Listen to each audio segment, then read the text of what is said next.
I can't escape anything that Steve Jordan, the drummers, played on. Yeah. Steve, I was lucky enough to sort of do, there was a drum hang or whatever they called it. Neil Wilkinson allowed me to sit in on, and Steve, so during this time there's been these drum hangs, right? Dave Weckle's been doing one and Neil's been doing one, and what's been great is Dave Weckle is technical. Steve Jordan will talk about the history and why he plays what he plays. And I think both are valid, but what I got more out of like checking out Steve's, because he will say to you, because when he plays there's a certain authenticity, and people are like, why is he so amazing?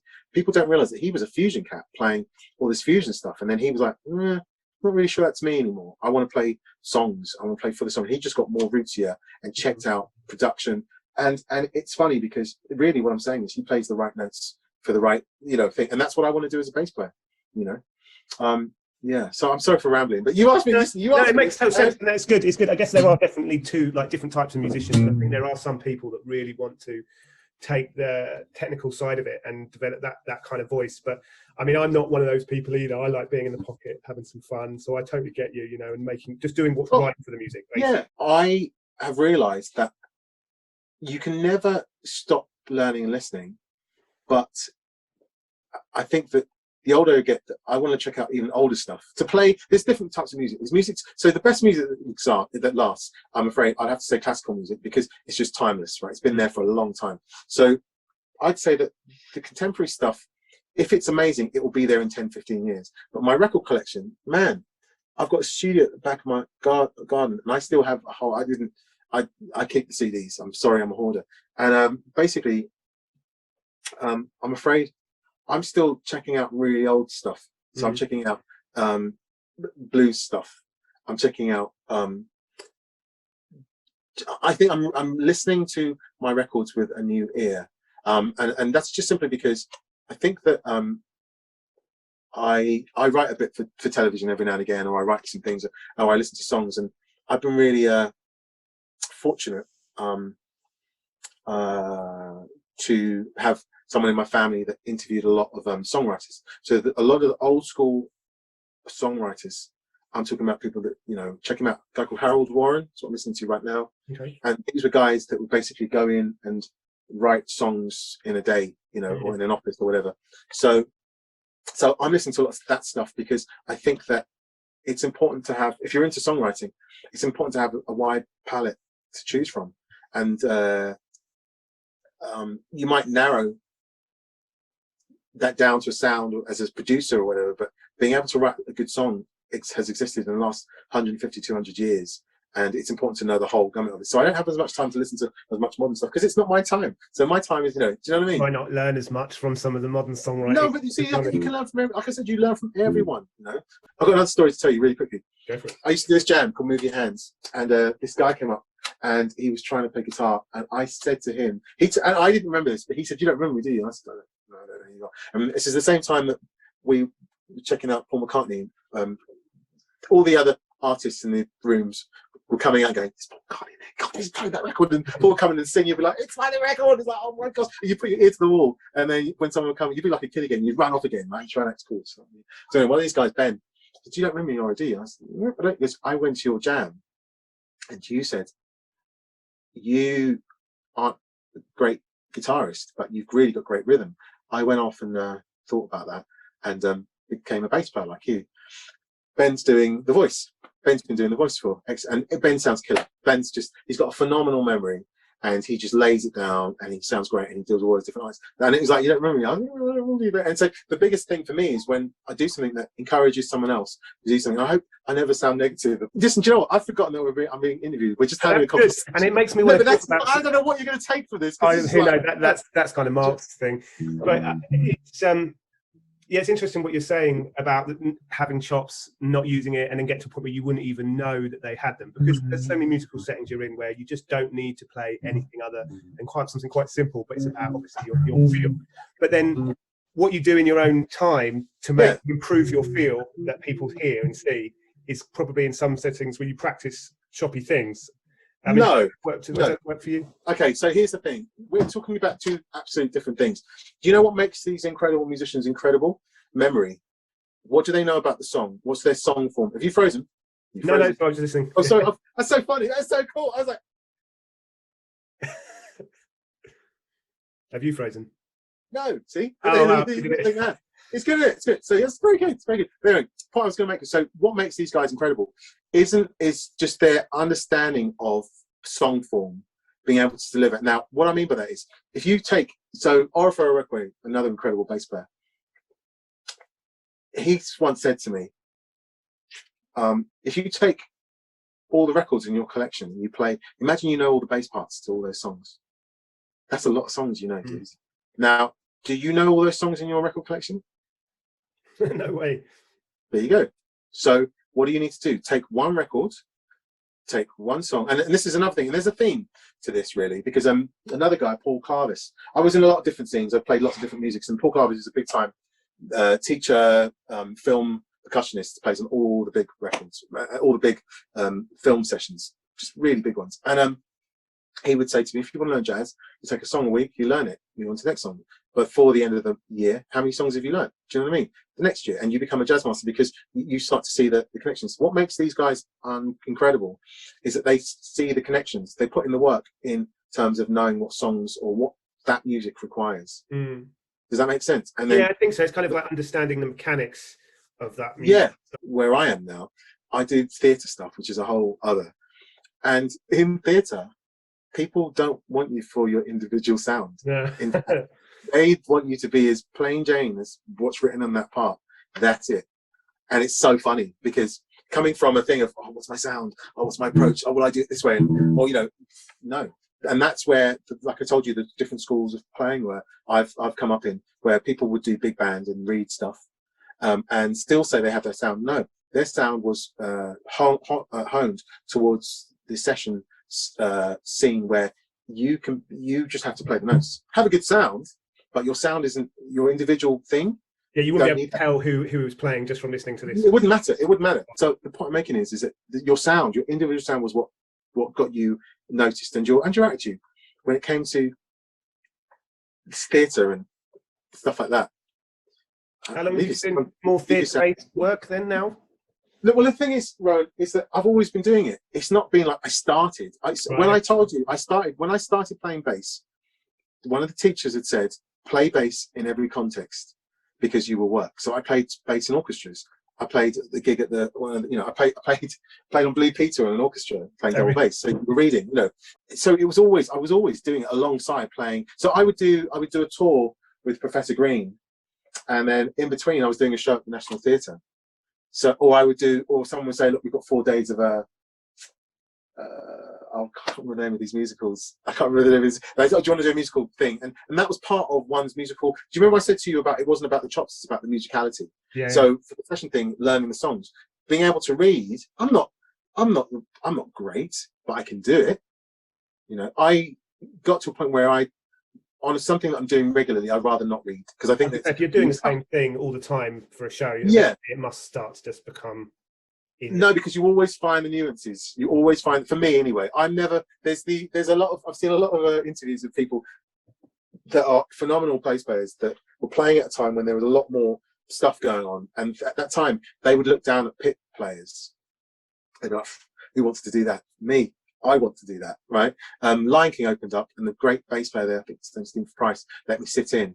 And it was the funniest thing. Like, so Lion King is 3 hours. He's been doing it since that period.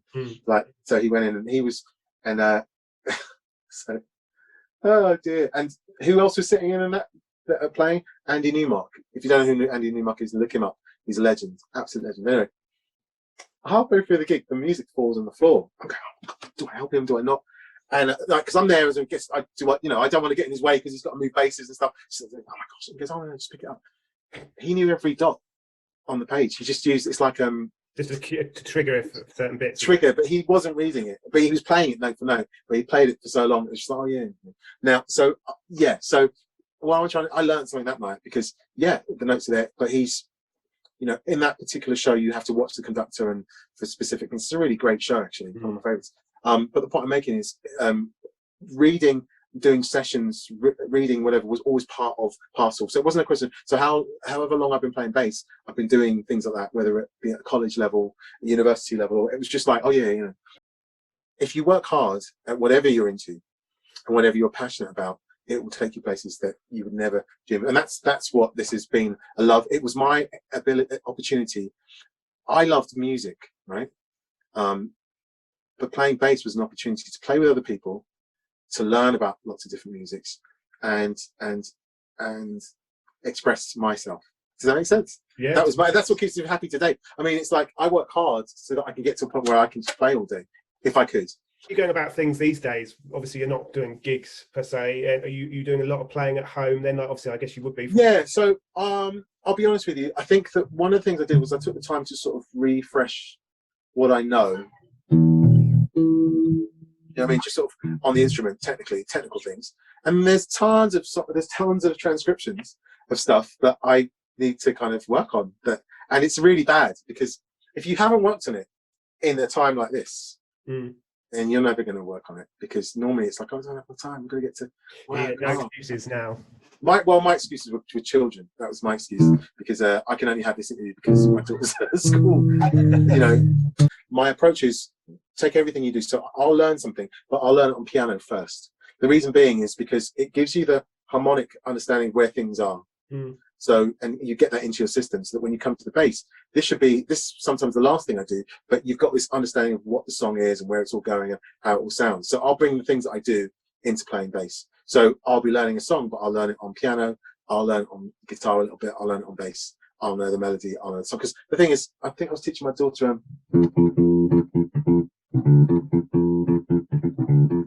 love, you can't hurry, love. Yeah, what's her face? Supremes, isn't it?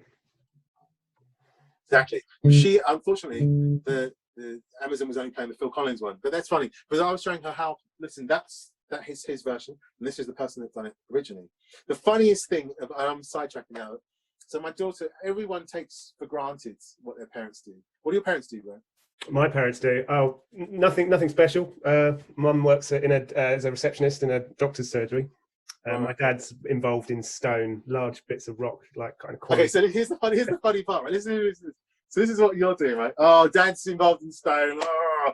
Have you got any interest in the stone stuff that he does? No, none whatsoever. So that's exactly the same with my daughter, right? Oh, come on, let's play some bass. But look, this, right? Now, actually, I owe Mark for the strings, but that's my youngest daughter's bass. Right, start with this, and then graduates to the other one. You bought another short scale bass, didn't you? Yeah, exactly. Yeah. Right, exactly. Right. So the thing is, right? Oh, check this out. Oh, God, Dad. Listen to this music. And but then what was funny was she's, Dad, I don't want you teaching me. I was black. But then I snuck into her room and she'd watched YouTube how to play bass. What she was saying is, yeah, she likes it, but she doesn't want me to say anything about what she should practice and stuff, which is actually the way the circle of life works. Do you know what I mean? So I hope that answers your question in a long roundabout way. Start with a song that you like, try and get it down, learn it in every key, learn it thoroughly, but start with something you know and you like. Learn, but if you want to be a session musician, learn tons of songs, know them inside out, know why the bass player played what they played, figure out anything with Leyland Sklar on. Yeah, he's great. Oh, he's unbelievable. He's got his own YouTube thing. He's unbelievable. And he's also one of the most unbelievable human beings.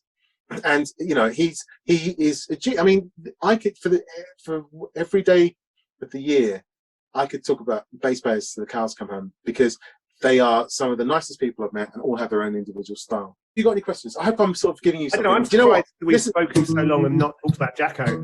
Maybe not for everybody. Oh no. I'll tell you why. Jacko is someone I'm still grappling with today. And the other thing is that I grew up at a time where everyone had OD'd on Jacko, could play Portrait of Tracy, and then it's like, okay, what are you going to do now? And so the point I'm making is, I think that I take elements, 2 bars of what that guy did, and check it out from a technical point of view. But I'm never going to be a Jacko client, even though I've checked it out. You know, I checked out more. Sorry. That's Wilson Pickett, isn't it? I heard that, when Jacko played it. Yeah, do you know what I mean? Killed it in And that video. yeah, and I was like, so I haven't practiced these things, but I'm just trying. But the point I'm trying to make is that so it's like, wow, that's what I should be checking out. So I checked out more. Okay, here's the thing I'm going to say to you. Here's my answer to this. So, you know, I hope this makes any sense. But listen, people go on about Coltrane, right? I'm trying to sound like Coltrane. I'm trying to sound like Coltrane. Who do you think a young Coltrane checked out?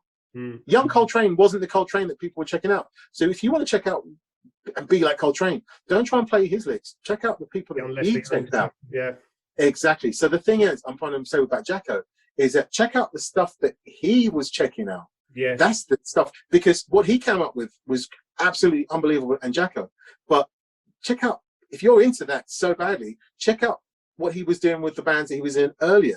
Or check out. I was going to mention it. I'll send you some stuff, man, of him playing in his early 20s before he was famous, just in these kind of like rhythm and blues and big soul punk, sort of big band type stuff. And it's not what you'd expect from him, but it's just so good. No, and it's raw.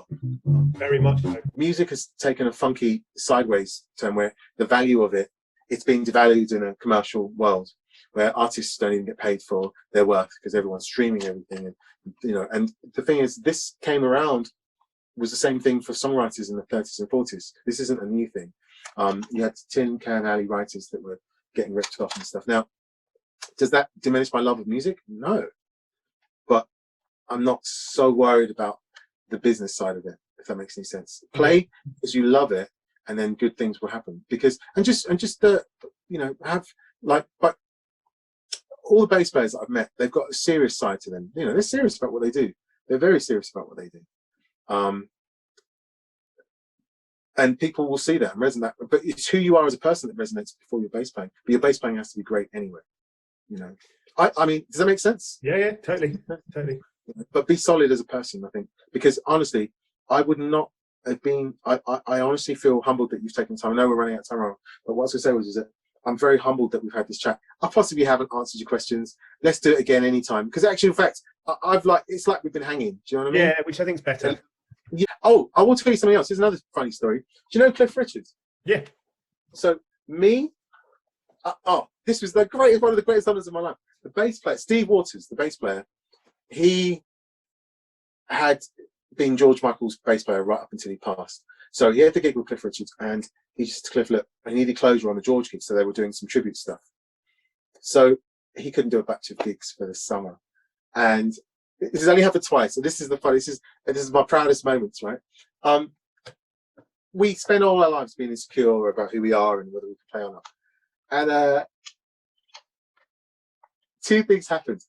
When Stuart Zender left the Jamiroquai band, I got called to audition.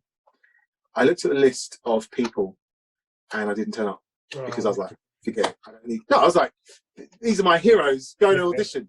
Forget it. I don't. And the thing was, the person I was playing with, Shola, the percussionist, Simon, the guitarist at the time, and some other people. I can't remember. Anyway, they said, look, Oroh, it's never about the playing. All of you could play. It's about whether you could hang. Because if you're going to go on the road for X amount, it's been quite a delicate time because Stuart was the heart and soul big part of that band, that sound at the time. And he was also a mate of mine, funnily enough. So it was like, I was like, you know, I got the thing and it was amazing. Come down to Jay's house and stuff. And I just didn't turn up, right? Because I was like, oh, who else is doing it? Every man is, I was just like, nah, this is silly.